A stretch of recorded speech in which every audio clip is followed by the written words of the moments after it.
This is a real challenge for the country. On the one hand, we have a very significant security challenge that America faces, and we have programs that are effective. On the other hand, people have civil liberties they expect to be respected, and they're concerned about what they're reading in the press. The only thing I would add is that I'm not sure that everything that's being reported is fully accurate or paint a complete picture of how these programs work or the safeguards that are built into them. And that'll have to be a decision that's made in terms of what portions of it they declassify so that people understand some of the safeguards that are in place. Again, just to understand why things are classified, largely it's so that your enemies or your opponents don't understand your methods. And so you got to be very careful about what you declassify. It's not about keeping things from people. It's quite frankly, it's about protecting the integrity of these programs so that the enemy can't evade them or undermine them. So, that's always the concern with classification. But I think equally troubling, I think, are some of the leaks, not just on this program, but we've been seeing now for the last couple of years.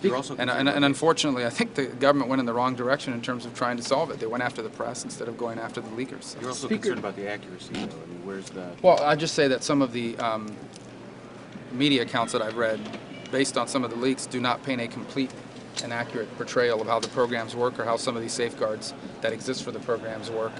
And I think that'll have to be a decision that the proper authorities make in terms of what portions of it will be declassified so that they can calm some people's nerves with regards to how the programs work. What are the reservations people have about contracting? Obviously, you need people to contract, but is there a level that goes too far with this? Well, I'm not prepared to say that. Obviously, that's one of the things I hope we'll focus on. But I think that's been an ongoing concern, not just with contractors, but with access to classified information in general, because of the number of leaks. I mean, I kid you not, there are days where I'm reading about it in the press before we're reading about it in the committee. And I think we should be concerned about that. Not, again, because we want to be the holder of secrets, but because there is information that when it's revealed, actually reveal to our enemies how we're gathering that information. But, we'll have to, that was an ongoing challenge. Speaker Boehner called whoever was responsible for this a traitor this morning. Would you agree with that assessment?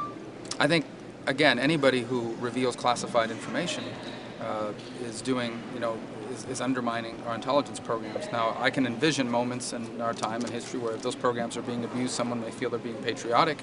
I'm not going to comment on this particular instance because it's under investigation. We need to learn more about it. But I would just say there's a reason why things are classified, and for the most part, they're good reasons. And I think people who have access to that information have an obligation to keep it that way. And if they feel like they can't live up to that obligation, they should resign their position. As far as this instance is concerned, I think I'm equally concerned by the fact that some of these so-called leaks are not, the way they're being portrayed do not completely and accurately portray some of the safeguards that are in place. I'm not saying that if those were revealed would make everybody happy, but I certainly think would make people feel a little bit more comfortable with the way the programs work. But look, we're trying to stop really bad people from doing really bad things to millions of Americans, hundreds of thousands for sure. And we have these programs are effective in that regard. But they, if not properly managed, you could foresee how they can be abused. So we're going to have this ongoing challenge now and in the future to balance those things.